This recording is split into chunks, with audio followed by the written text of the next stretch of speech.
আচ্ছা আমি কিছু বুঝি না, আমার একটু বুঝান তো দেখি জিনিসটা কি জিনিস, যাতে আপনাদের মাধ্যমে ভোক্তারা একটু বুঝতে পারে, যাতে এটার মূল উদ্দেশ্যটা কি বুঝতে পারছেন তো।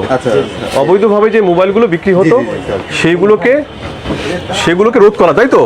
এবং সরকার কিন্তু এখানে অনেক ইয়ে কমিয়ে দিয়েছে, শুল্ক কমিয়ে দিয়েছে না? কত পার্সেন্ট দিতে হচ্ছে এখন? এখন 37%। 37%। আগে কত দিতে হতো? আগে দিতে হতো 57%। 57। আপনাদের একটু মানে ক্ষোভ আছে হয়তো, তাই না? কিন্তু এটা কিন্তু আসলে সরকারের উদ্দেশ্য হচ্ছে যে প্রচুর পরিমাণে সেটগুলো ইন্ডিয়া বা এখান থেকে আসে, চোরাই সেট আসে কিন্তু।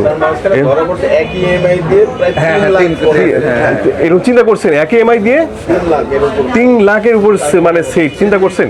সরকারের উদ্দেশ্যটা কিন্তু এটা ছিল যে এটা দিয়ে মানে রোধ করা, এবং সেজন্য শুল্ক কমিয়ে দিয়েছে। তখন এই নিয়ে আয় করতে হলে কি করা লাগবে মনে করে সাধারণ দর্শক যারা আছে? আচ্ছা, প্রথমে আপনার হচ্ছে 16161 এই কোডটা 16161। হ্যাঁ হ্যাঁ। আচ্ছা, ডায়াল করতে হবে *16161#। আচ্ছা হ্যাঁ। আচ্ছা, হ্যাশ দেওয়ার পরে টু NEIR।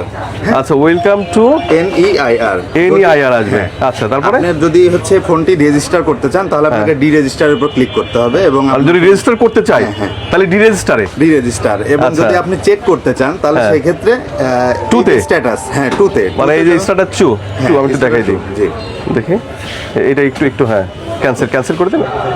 হ্যাঁ, এই স্ট্যাটাস